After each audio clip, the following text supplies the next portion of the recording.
सम्पूर्ण दर्शकलाई स्वागत छ आज यस भिडियोमा है। आज के छ भने जुन चाहिँ हाम्रो म्यादी प्रहरीको लागि लिखित परीक्षा कस्तो आउँछ, कस्तो क्वेशन पेपर आउँछ, लिखित परीक्षा नै हामीले यस्तै पेपर आउँछ, डिट्टु सेम फोटोकपी नै हो है। योबाट केही नभए पनि तपाईले धेरैभन्दा धेरै मिल्छन्, तपाई कति धेरैभन्दा धेरै मिल्छन्। यो क्वेशन यति पढ्यो भने तपाई पास हुनुहुन्छ ढुक्कले हो है। तपाईले भिडियो अन्तिमसम्म हेर्नुलाई, भिडियो मन पर्यो भने लाइक कमेन्ट अनि साथीहरुलाई शेयर गर्न चाहिँ नभुल्नु होला है। अब तपाईले यसमा चाहिँ जिल्ला प्रहरी कार्यालयको स्थानीय निर्वाचनले लिन्छ। तपाई कुनै पनि जिल्ला प्रहरी कार्यालयले नै तपाईलाई क्वेशन पेपर काट्ने हो है। आफ्नो ठाउँ अनुसार तपाईले जिल्ला कार्यालयले काट्ने हो। अब म्यादी प्रहरीको लिखित परीक्षा, जुन चाहिँ म्यादी प्रहरीको लिखित परीक्षा दिनुपर्छ है, जुन चाहिँ मिति 2010 महिना 20 अथवा 22 गतेतिर हजुरको के हुन्छ, म्यादी प्रहरीको लागि इक्जाम हुन्छ है। अब शैक्षिक योग्यता भनेको साधारण लेखपढ अथवा 8 पास हुन्छ है। साधारण लेखपढ हो। साधारण लेखपढ भनेर तपाईं लेख्न सक्नुहुन्छ। अब पूर्णाङ्क भनेको 100 हुन्छ, उत्तीर्ण भनेको 40 हुन्छ है हजुरले। अब तपाईले 40 भनेको 20 क्वेशन मिलाउनु पर्छ। एउटा क्वेशनको 2 मार्क्स हुन्छ है। अब समय भनेको 30 मिनेटमा तपाईले टक टक टिक हान्ने हो।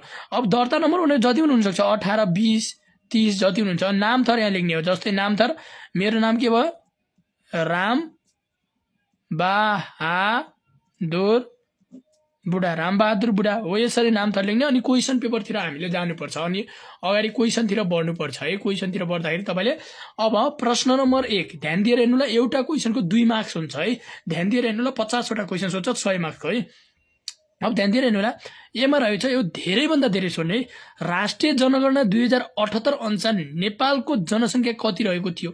जुन चाहिँ राष्ट्रिय जनगणना 2078 अनुसार चाहिँ नेपालको जनसङ्ख्या कति रहेको थियो भन्दाखेरि तपाईले अप्सन हेर्न सक्नुहुन्छ। अब हामीले चाहिँ सिधै एन्सर टिक लाउँछौँ। समय कम हुनाले तपाईले 2,91,92,480 थियो भनेर हामीले बुझ्छौँ है। अब दोस्रोमा रहेको छ तपाईले निम्न मध्ये कुन मौलिक हक अन्तर्गत पर्दैन। तल दिएका मध्ये कुन चाहिँ मौलिक हक अन्तर्गत पर्दैन गरे। सूचनाको हक, सन्तानको हक, सम्पत्तिको हक र महिलाको हक।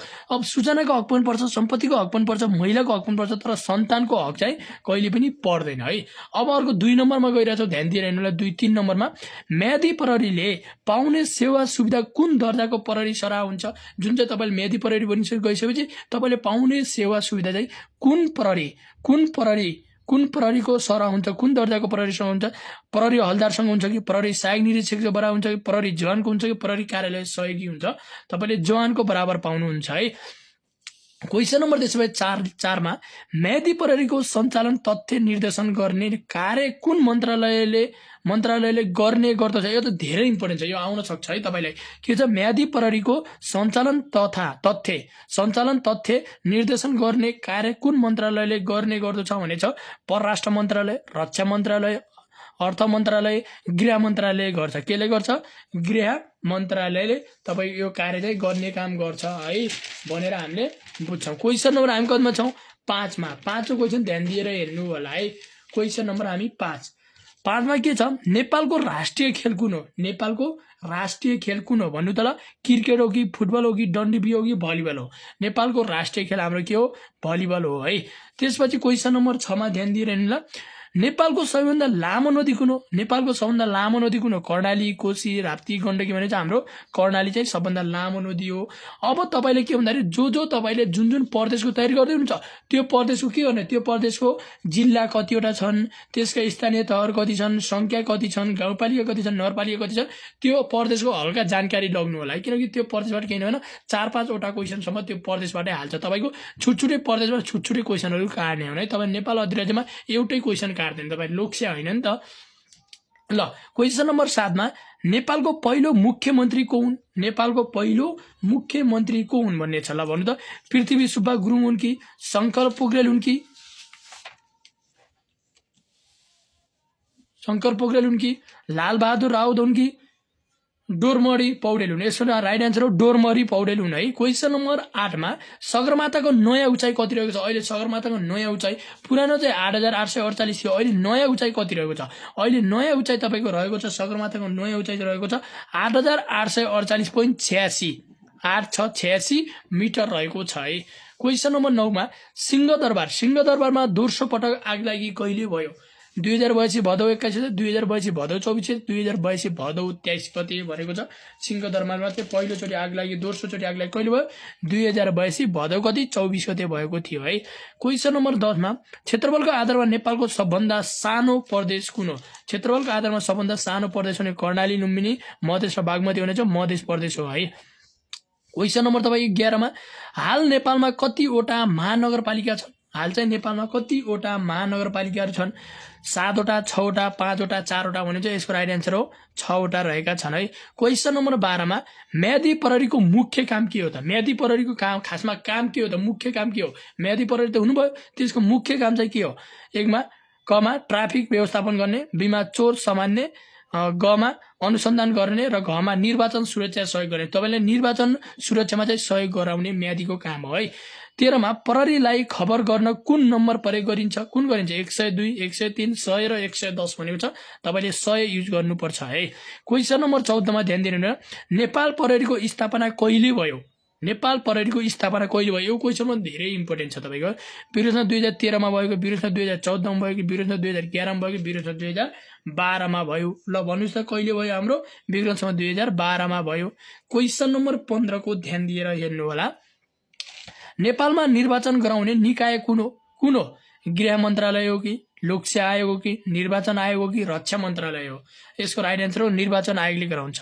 क्वेसन नम्बर 16 नेपालमा हाल कतिवटा राष्ट्रिय निकुञ्जहरू रहेका छन्? 13 वटा, 12 वटा, 11 वटा भने चाहिँ यसको राइट आन्सर 13 वटा राष्ट्रिय निकुञ्ज। अहिले छायानाथ राष्ट्रिय निकुञ्ज थपिएर अहिले 13 वटा राष्ट्रिय निकुञ्ज भएका छन् है, जुन चाहिँ हाम्रो सेफोक्सुन्डो राष्ट्रिय निकुञ्जबाट छुट्टिएर है। यो चाहिँ मुगु र जुम्लामा पर्छ।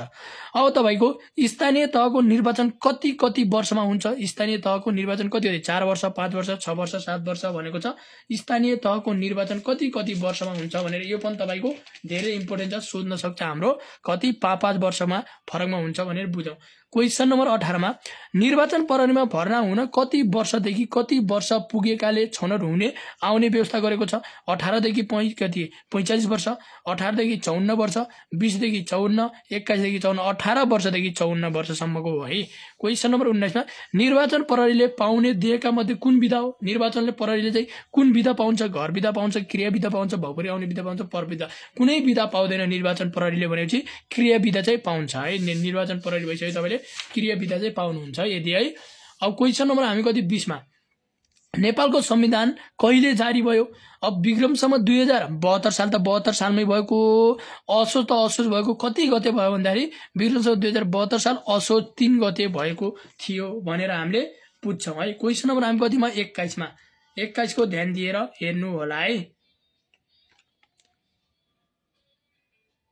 ल 21 मा